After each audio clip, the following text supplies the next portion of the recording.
everybody. I am Lindsay Hodges, and I am a mom of three who lives in Texas, who is obviously concerned about their internet health and safety and all of those things. So we want to welcome you to the Learn at Lunch. It is a monthly Zoom meeting to help parents have a better understanding of what their children are experiencing on social media and ways to help identify and manage harmful activity on social media. These meetings are planned to be about 45 minutes and each month we're going to focus on a different topic. And then so it'll be someone speaking for, 15 to 20 minutes, and then we'll open it up for a Q&A at the end. Before I introduce today's speaker, a little about our show's sponsor. Cyber Safely is an artificial intelligence scanning software developed to increase student safety on social media. Where the AI identifies a potential issue on a child's social media and account, it sends an alert to the parents and any other predetermined adult or recipient who can then determine if further action needs to be taken. Today's speaker, we are in for a treat, is Emmaleigh Welka. She has served as the public outreach coordinator for the Cuyahoga County Prosecutor's Office in the Ohio Internet Crimes Against Children Task Force since 2022. She is responsible for educating the public on internet safety and providing parents and school staff with the information on how to keep their kids safe in a digital world. Emmaleigh also coordinates public events for the Ohio ICAC task force centered around discussing topics such as sextortion, online offenders, risky behavior online, and more. Before working with the Ohio ICAC task force, she was an assistant law clerk at the Racine County Felony Court Office and a criminal research specialist with the Sterling Infosystems Corporation. Emmaleigh has received her bachelor's from Loyola University in Chicago in 2020 and her master's from Regis University in 2021. That is quite the pedigree. Basically, her topic today is going to be how the Ohio Internet Crimes Against Children Task Force promotes healthy development and effective parenting to support online youth activities. If you have any questions for Emmaleigh, go ahead and put it in the chat box, and I will read them as we go, and then she'll answer them after. And so let's hold all questions to the end of the Zoom. So without further ado, I am pleased to welcome you, Emmaleigh, to share us with your knowledge. Thank you, dear. Thank you so much for having me. I really appreciate it. So let's get started. So like what was said, my name is Emmaleigh. I work for the Ohio ICAC task force. Before we get started into like the nitty gritty of what I'm going to talk about, I was asked to bring a personal story from our agency to kind of give you guys more of an inside view as to what we do, what it can look like, who it can affect, and so on. And I was kind of struggling to find a case that I thought would be a great example. And while I was doing my searches, I found this video instead.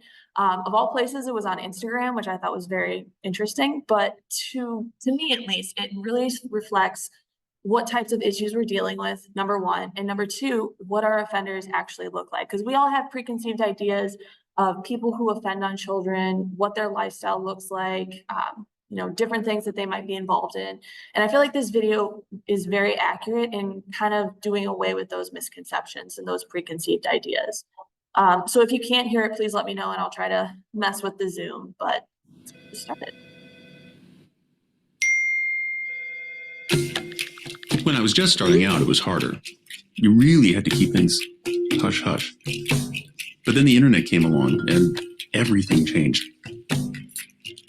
Now we hide in plain sight and share all kinds of things. We review, rate, make recommendations, just like anything else out there. Pre-internet, you know how hard it was to pretend to be a 9-year-old girl? Now I just roll up looking like their BFF. And the best part? The only people who could stop me pretend I don't exist.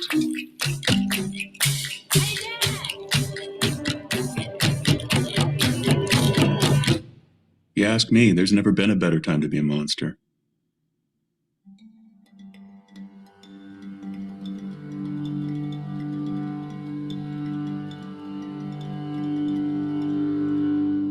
All right, so that video comes from a It's a nonprofit organization, essentially just trying to bring awareness to what the issue looks like. And that video is pretty spot on for, a nonprofit who works in this, in that we're not seeing offenders who look like what we thought they would, right? People that live in their parents' basement, never see the light of day. That's what we all think these people look like. And that's not necessarily the truth. We're seeing people that have families themselves, they're members of the community, they hold jobs in which they're relied on in their community, such as teachers, doctors, nurses, and so on. So then I want to recenter it to what we're seeing within our task force, specifically in Ohio. So we work very closely with the National Center for Missing and Exploited Children, as all ICACs do across the country. These numbers that you're seeing are the number of tips that we've received in regards to child exploitation material within the state. So in 2015, we received slightly over 3,000 tips from the National Center telling us that there are about 3,000 cases related to child exploitation online. As we see throughout the years, these numbers continue to grow. I mean, all the way up until last year, where we're seeing 21,564 of these tips. And the reason that these continue to rise is the main thing is social media. We're seeing, in 2015, the main social media kind of hub for us was Facebook. Now, when we ask kids if they have Facebook, they kind of look at us a little funny and say it's for old people. Their words, not mine. I have a Facebook. But that's really kind of where that all started. And now, up until this year, we have YouTube, Instagram, TikTok, like a whole bunch of different apps that kids are on every single day. And while our offenders aren't the brightest bulbs in the box, they aren't completely stupid. They realize that if they want to connect with kids, they want to prey on children, they're going to have to do it where the kids are. And that's in these different social media platforms, different websites, and so on. So a little more background on us specifically. We're one of 61 agencies throughout the country, specifically dedicated to fighting online child exploitation. We work very closely with over 385 agencies throughout the state of Ohio, whether that's local police departments, sheriff's departments, prosecutorial agencies. We also have federal partners that work with us. Our closest partner is Homeland Security Investigations, but we've also worked with the Secret Service, the Marshals, the FBI, and so on. So we have a lot of moving pieces. And we handle every case within the state of Ohio that has to do with online child exploitation. And when I say online child exploitation, the cases that I am talking about are involving child pornography. So anything that involves that in the state of Ohio comes through our office first. Where we come from initially, before we got started in Ohio, the ICAC task force was created by the Department of Justice in the late 90s. If you go to their website and you're looking for some history, you're gonna come across these three tenets. The first is that more kids and teens are online. The DOJ saw in the late 90s that the internet was going to become commonplace for a lot of families, schools, people in general. So they saw that, okay, adults are starting to use it. It's only a matter of time before kids are also starting to use it. The second is that more illegal material is able to be circulated online compared to before. So I mentioned earlier, we deal with child pornography cases. However, in our agency and within law enforcement, it's typically called child sexual abuse material, or CSAM. They mean the exact same thing in terms of child pornography or CSAM. So if you hear me use them interchangeably, just know they are completely equal. The reason that we're changing the rhetoric on the term specifically is because with the word pornography, there's an implied level of consent, and obviously young children cannot give consent. So that's why we're trying to change the lingo, so to speak. And then lastly, more adults are seeking unsupervised contact with kids and teens. In the early days, we were all told to be aware of the shady white van that's driving around, parks and schools, trying to get kids into the van with candy or whatever. While that does still happen, it's in the minority by far. Our offenders realize that if they want to communicate directly with kids, it's much easier to create an Instagram account or a Snapchat account and pretend to be, a 9-year-old girl or a 14-year-old boy than it is to try to go to these public places, wait for a kid to come by, and then go about it that way. So you're probably wondering, where do our cases come from? There can't be a possible way that my child is on these websites, is on these places where crimes like this happen. And I'm here to tell you that that's not true. So ESP at the top stands for electronic service provider. It essentially means an app or a website. And we only deal with the ClearNet in terms of our cases. We don't do any dark web investigations. To be completely honest, we would have to hire a whole nother staff of ICAC individuals to handle the dark web, because we have enough work as it is on the ClearNet. So these companies that I have listed here, these are not exclusive by any means. These are just the ones that were our top offenders for 2023. So we received the most cases, the most tips from Snapchat. And that was slightly over 3,000 tips. Underneath that was Twitter, and then Google, Facebook. Synchronos is essentially the cloud for Samsung users and Apple users, so I'm not too familiar with that. But then Microsoft, Instagram, and I'll talk about Apple in a quick second. But the reason that I show you these ones specifically is because, number one, they're our top offenders, and number two, they are things that you have probably used in the past or your kids are definitely using. Let's take Google, for example. YouTube is owned by Google. I guarantee you that if your child goes to school and they have a Chromebook, they're using Google accounts, Google Drive, they probably have a Gmail that they use for school. So these are things that kids have very easy access to. It takes less than a minute to set up a Snapchat account or an Instagram account. So these things aren't, tucked away in the seedy parts of the internet that we don't have to worry about. Unfortunately, we do have to worry about them. Why I put Apple in there, even though they only gave us 5 tips, is to talk about another side of a reoccurring topic in social media, and that's privacy. A lot of companies are very focused on privacy for their users, saying, I'm taking a hands-off approach. Whatever you put on your account is your business and not mine. And that's what Apple does. Whenever you create your account with Apple, whether you're an iPhone user, you have a tablet, whatever the situation is, anything that you upload to the cloud through Apple, they don't monitor. So for us, we're not getting nearly as many cases as we should be getting from Apple because they are trying to protect their user base. And while we are all about privacy, we promote privacy for the everyday user. It's like a double-edged sword for us, because as much as we promote privacy, these companies are then turning around and not giving us the cases that we need to look into. And Apple's not the only offender with this. Any app that touts end-to-end encryption, we don't get any cases from them because that company is not monitoring their users. So with our cyber tips, they're typically split up into 4 categories. The lowest category that we see typically is financial. I'll talk about sextortion a little bit later, but that's where that's falling into. And then next to that is the explicit conversation and role play. Enticement/sex is that next category. We get about 1/3 of our tips that involve an adult who is trying to meet up with a minor for either sexual purposes or for abduction. And then lastly, the biggest category that we see is content. And this involves the trading of CSAM, whether it's photos or videos between adults, minors, adults and minors. That would all fall under that category.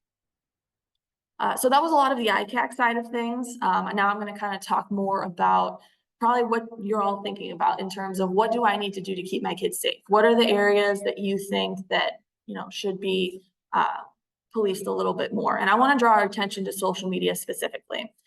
So this was a study that came out of Chicago, where this hospital was essentially trying to figure out where the larger areas of concern were for social media.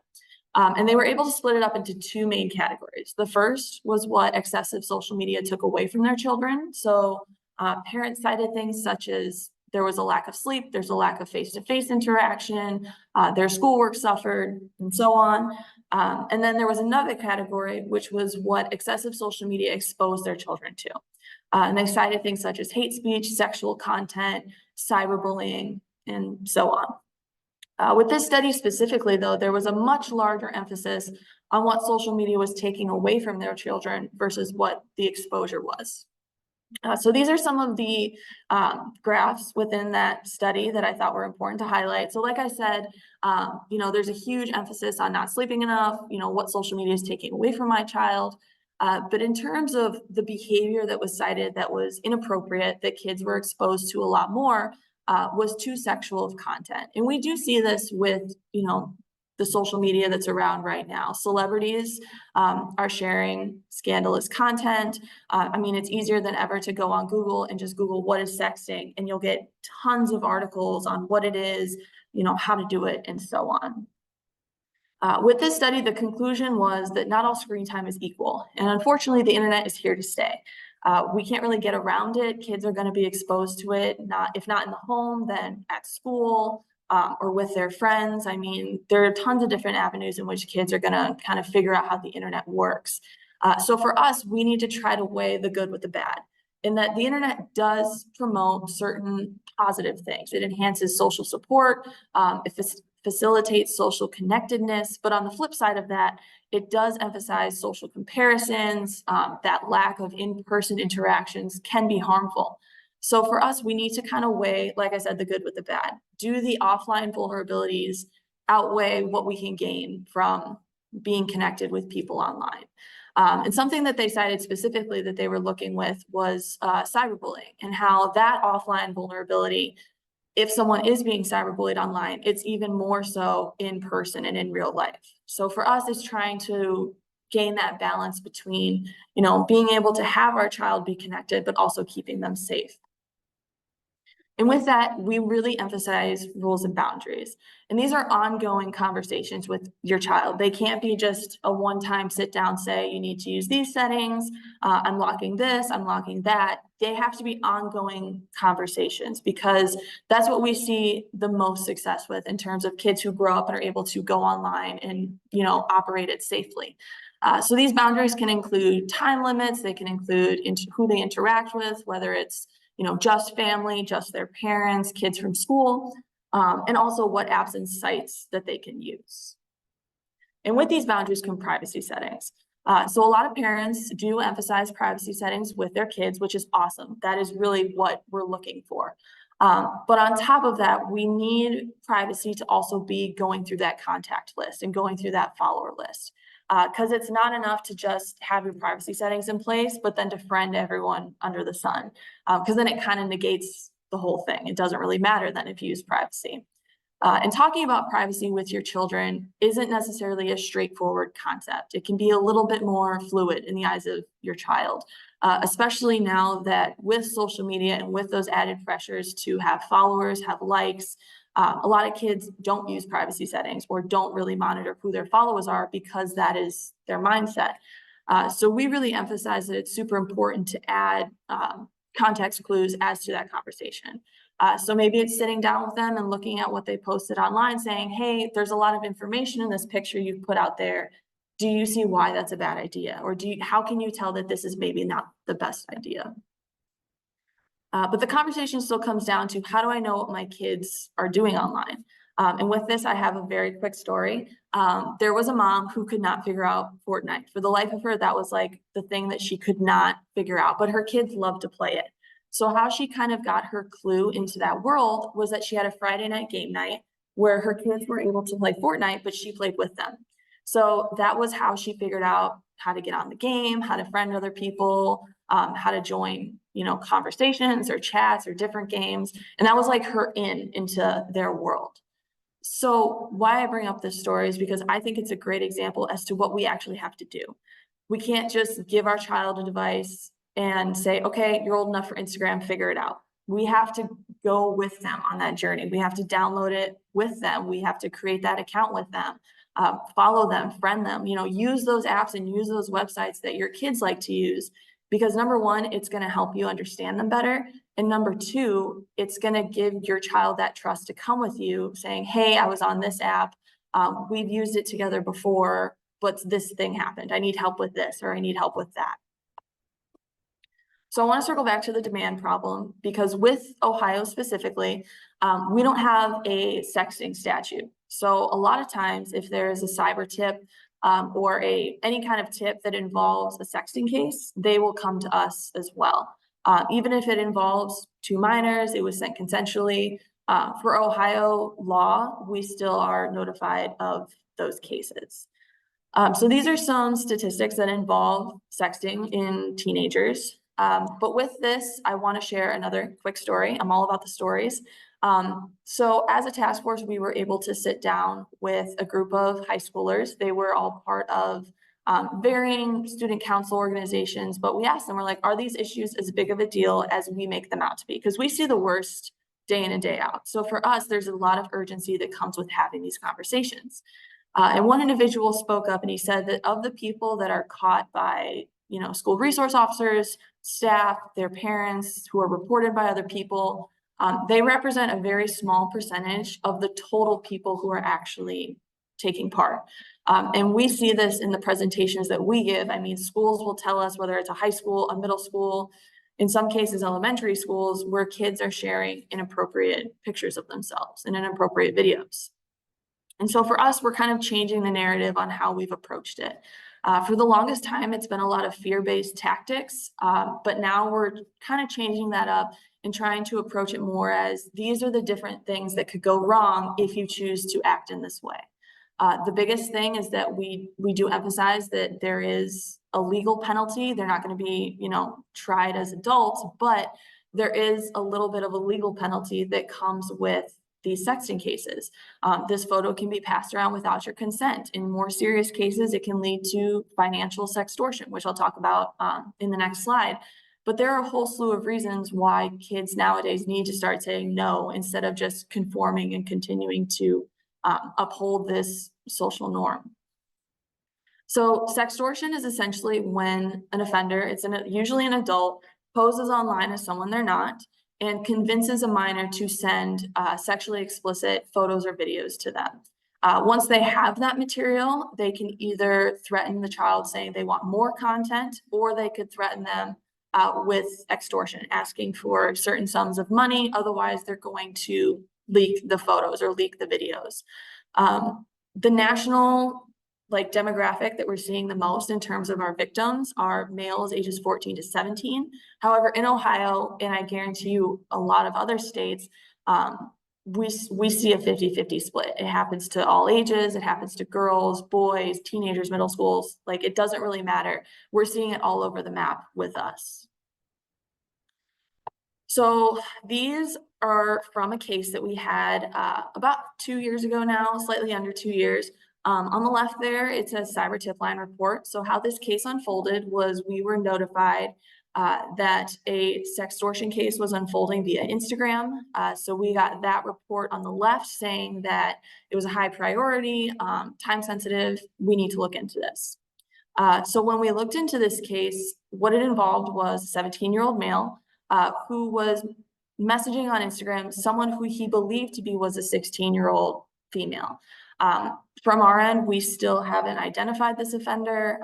We are not entirely sure where they are. So at least from when we initially looked into this case, it looked like this teenager was talking to another teenager. So for about 20 minutes, there was a lot of small talk between the two individuals. And then this offender, pretending to be a young girl, asked our real victim to send a sexually explicit video. This kid said, all right, sure. He sent a video of himself. And then immediately our offender turned around and said, I want $6,000. Otherwise, I'm going to essentially ruin your life. So these are just the three main messages from about thousands of texts that were sent between these two individuals. But this offender was threatening to send this video to our victim's parents, to classmates, to his friends that he connected through Instagram, if this kid did not send him a vast sum of money. And I don't know what 17-year-old has $6,000 laying around, but this kid, he didn't work. He was in sports full time. He was a high school student. So what he was able to eventually send his offender was about $100 in gift card.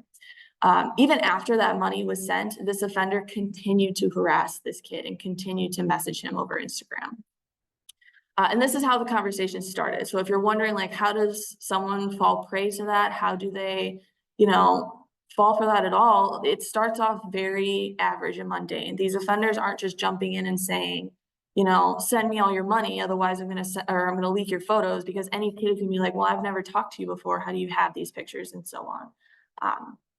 So with sextortion, how we're handling it is that we are taking the advocate approach. We're not blaming these kids for making a mistake because they know that. They are very aware that they messed up big time because these offenders are telling them. So for us, we're trying to take that approach of we can help you, we can fix this.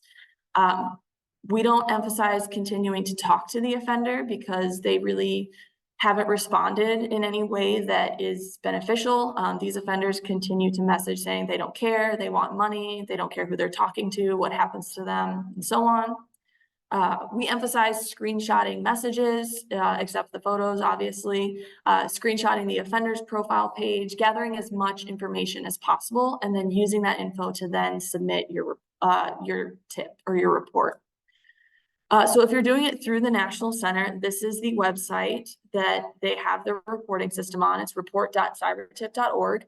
The really cool thing about this system is that it's an international reporting system. So let's say that I make a report in Ohio because my child is being exploited online. That same account that is referenced in my report can be used all across the country by any ICAC. They can use it to see if there's other cyber tips or other cases that have involved those accounts, other incidents, and so on. So for us, it's very beneficial to go through this.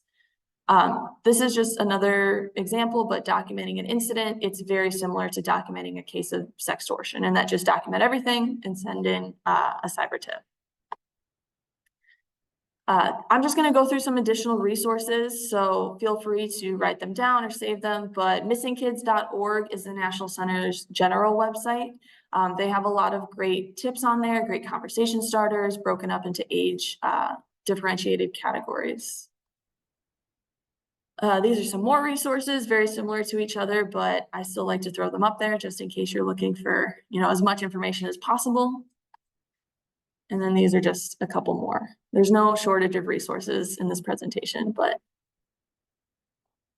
All right, thank you all so much. I know that was a lot of information thrown at you in a very short amount of time, but does anyone have any questions for me or anything I didn't touch on that you'd like more information on? I'd be happy to share.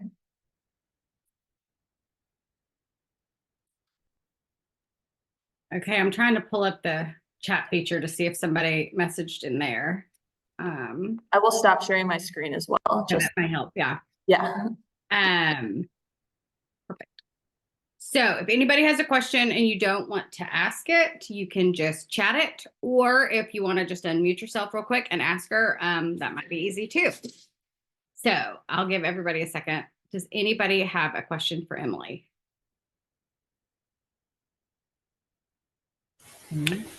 Yeah, Emmaleigh, I was wondering if there's a chance we could get a copy of the slide presentation that you had.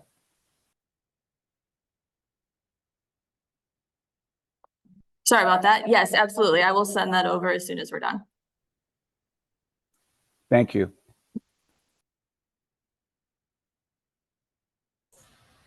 Emmaleigh, I have a question. We hear so much about this horrible situation with sextortion. Are there any success stories that you could tell us of a perpetrator that was caught? Because we all feel like no one can find these people, and what are we going to do about them? For sure. So we actually do have a pretty high in terms. Okay, so we've been splitting our offenders into domestic and international. With our domestic offenders, in terms of sextortion, we do have a pretty high success rate. We find them using their IP address. For us, we do have very high success. With our international offenders, that's where it gets tricky, because then we have to work with these other governments to hopefully have these individuals extradited to the United States. However, there was a case that came out of Marquette, Michigan, I believe, where that agency was able to actually have those individuals extradited, and they had their day in court in the United States. I believe it was 3 individuals that were sextorting kids in the United States online, and they were able to get 2 of those individuals over. So it's not a complete win, but it does highlight that the system is continuing to make these changes and continuing to work, especially for these overseas offenders. Do you find when y'all catch people that they're like somewhat surprised they've been caught, or are they kind of like, I figured this was coming? It's kind of 50-50. So we do have people that are like, yeah, I knew you were going to be here. It was just a matter of time. But then we do have people that are just shocked that they could be caught ever. It's usually I would say sometimes the younger individuals that we catch are a little less surprised compared to like the older individuals. But it's really kind of all over the map for us. Do you feel like girls or boys are targeted more or evenly? I would say it's pretty even. For sextortion specifically, we are seeing it slightly more with guys. However, when it comes to just the general pool of online child exploitation, it's really all over the place. There's not really like one gender or one age that we see more than the others. Okay.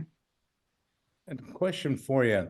Mhm. You had that original slide with the report on the left and comments on the right. Where Mhm. does that report come from? Is that a police report that you receive? So that How do the report- parents, Yeah.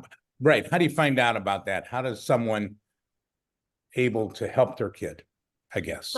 So that report came from the National Center for Missing and Exploited Children. That was essentially the tips that, it was an example of the tips that they send us. So it's not what I would categorize as an official police report, but it is law enforcement sensitive. It's not disseminated to the public. So let's say that like you make a cyber tip line report through the National Center. You don't get a copy of that. I think you get at most like a confirmation that it went through. But that is what we would see, like on the law enforcement side of things. Does that answer your question? Am I I missing? guess, so if somebody's son or daughter is getting harassed like this, sextorted, Mhm. you call the police? Is that what people do or are supposed to do? So yeah, we really emphasize like call the police immediately. If they are not equipped to handle it, which some agencies unfortunately are not, especially if they're smaller, they don't have, the equipment to handle internet crimes, they then will refer it to us. And that's typically how that chain of custody goes, if that makes sense. Yes. But yeah, we really emphasize like as soon as you're told that it's happening, either by your child or you figure it out by like going through their device, urgency is super important. So as soon as you see it, call the police, or you can even contact the Ohio ICAC directly if you're in Ohio. So you can always contact either police or your appropriate ICAC. Okay. Do you feel like that educating kids on what's happening has helped? Like, if you have a teen boy in the middle of the night and some girl's texting him, like, is he going to process, like, wait a minute, I might be about to be sextorted and stop it? Or do you find that they just kind of keep rolling with it? It depends. We do see kids that with our, efforts that how much we talk about sextortion in schools and, we do health classes as well with our presentations. We are seeing that kids are becoming a lot more in tune with what this looks like and what to do. But on the other side of it, it's like we don't see it at all. So it really kind of depends. We're hoping that with more education, this will slowly go away. But at the same time, with how popular sexting is among, young kids, teenagers, middle schoolers, I think we've got a very large uphill battle when it comes to getting rid of this behavior in its entirety. Okay. Any more questions? Yeah, I have a question. Unfortunately, I had something like this happen with my grandson. He was playing on Fortnite and he met an adult. And as it turns out, my daughter didn't know anything about it till after the fact. This guy was trying to send money and stuff to my grandson. Long story short, this individual moved from, I think he was in Missouri, to here where we live in Ohio. And he actually went to church that my grandson was at, and they did report it after my daughter learned about all this and the contact that was made. They reported to the police. And here's the problem, and here's my question. When does it cross the line to be a criminal offense? This guy didn't do any sexting, didn't do any sextortion, didn't do any of that. However, think about that a minute. this 50-year-old man moved from Missouri to Ohio to be close to my 13-year-old grandson. So, and it's an issue. Obviously, it was reported to the police, and I don't know where this guy is now. But when does it cross over into a criminal offense? So for us, once we're notified, it is because there has been an exchange of, CSAM or child pornography, whether it's a photo or video. Unfortunately, that is what like pulls us in, because for us, that has to be like the nexus that brings us in. For smaller agencies or for like local police, I can't necessarily say what their regulations are, their rules are, just based on the Ohio revised code. I just know in terms of online exploitation, it has to involve the sending or receiving of material. However, with let's say like a harassment charge or something along those lines, that might be slightly different. And that's what this sounds like to me. Correct me if I'm wrong, but that's kind of where at least what you've said that this sounds like. For that, I think it's honestly like county to county and how they would handle that and how they would go about that. Okay, thank you. Okay. Parents, we hope you enjoyed today's presentation and found it informative. I know I did. We look forward to seeing you again next month, Wednesday, May 26th at 12:30 Eastern Time. Our speaker will be Jack Cunningham, who's the superintendent of the Cardinal Local District in Ohio, and he is going to speak to us about how social media has become not only a child safety and mental health issue, but an educational issue as well. Loss of class and instructional time by both the student and the teacher is greatly affecting the education of our students. An email with more information about Jack and about the time and date and all that is going to come to you probably in mid-May. We hope that you will make time to do that because these have all been very informative. And I feel like I've learned something every day. So all of us at Cyber Safely want to say thank you to the parents that are here with us and stay safe until we meet again. Thank you so much.